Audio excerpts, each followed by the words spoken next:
अहर्निशि सेवा महे। इसका अर्थ होता है कि हम रात और दिन सेवा करने के लिए तत्पर हैं।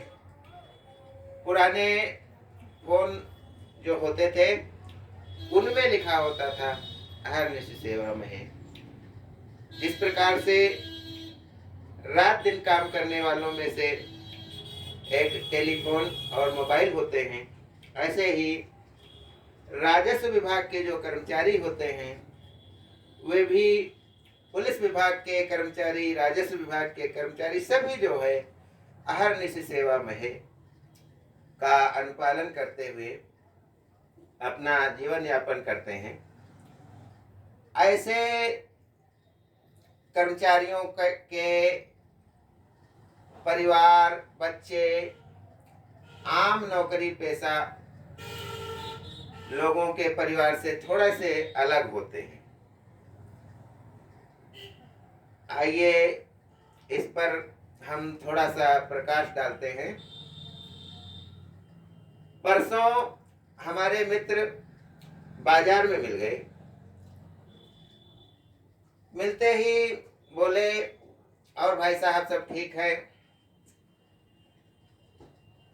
चाय पानी हुई, बात आगे बढ़ी। बोले, भाभी जी कैसी हैं? उनके इस प्रश्न का उत्तर मैं पूरी तरह से नहीं दे पाया। तब उन्होंने पूछा कि बच्चे कैसे हैं? मैं और सक पका गया, इस प्रश्न का भी उत्तर नहीं दे सका। प्रोफेसर हैं, उन्होंने एक श्लोक पढ़ दिया, काचेष्टा बको ध्यानम श्वान निद्रा तथैव च अल्पाहारी ग्रह त्यागी विद्यार्थी पंचलक्षणम। अर्थात कौए के समान चेष्टा, बगुले के समान ध्यान, कुत्ते के समान निद्रा, अल्पाहारी कम खाता हो, गृह त्यागी घर में न रहता हो, बाहर रहता हो, विद्यार्थी पंच लक्षणम, ये 5 लक्षण उन्होंने बताए। मैंने सोचा कि इस पर तो मेरे बच्चे खरे नहीं उतर रहे हैं, वो तो कुंभकर्ण निद्रा।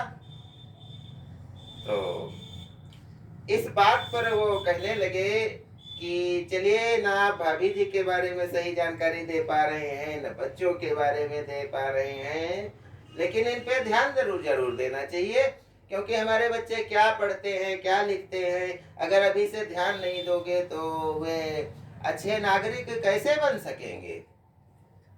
तो मैंने कहा हाँ ध्यान तो देना जरूरी था, लेकिन मैंने नहीं दिया, क्या करें। अच्छा वो बोले कि अच्छा ये बताओ बच्चे हुए कितने कितने हैं। तो मैंने उनसे बताया कि इतने इतने इतने इतने हो गए हैं। तो वो आश्चर्यचकित हो गए, कहने लगे बच्चे इतने इतने इतने इतने होते हैं कि इतने इतने होते हैं।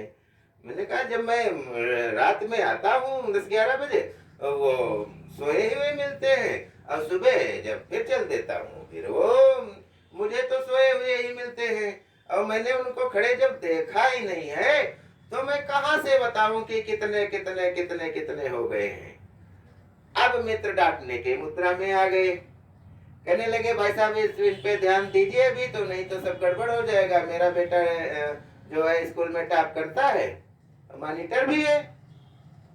तब मैंने सोचा कि हमको हमारे बच्चों पर हमें भी ध्यान देना चाहिए, और इतवार को देखता हूँ, थोड़ा सा देर को जाऊंगा तो फिर बच्चों का जरा इंटरव्यू लेके जाऊंगा, पूछूंगा भाई क्या पढ़ाई लिखाई चल रही है। मैं शनिवार को जब देर से लौटा तो देखा कि घर में डॉक्टर मधुलिका आई हुई हैं। मैं बहुत खुश हुआ, चलिए ये डॉक्टर हैं, कुछ इलाज उलाज करने आई होंगी, कुछ दवा हुआ देंगी, चूरन देंगी। लेकिन उन्होंने आते कहा कि वर्मा जी आपका लड़का तो बड़ा बदतमीज हो गया है। मैंने कहा उसने क्या बदतमीजी कर दी? तो वो बोली अरे ये यहाँ से कोचिंग के लिए निकलता है और वो शाम को डेली खिड़की से हमको देखता रहता है। तो मैंने कहा ये तो भाई बात बहुत गलत है, और आपको क्यों देखता रहे? चलिए आज तो सो गया है, मैं सुबह इससे जरा पूछताछ करूंगा कि आपको क्यों देखता रहता है।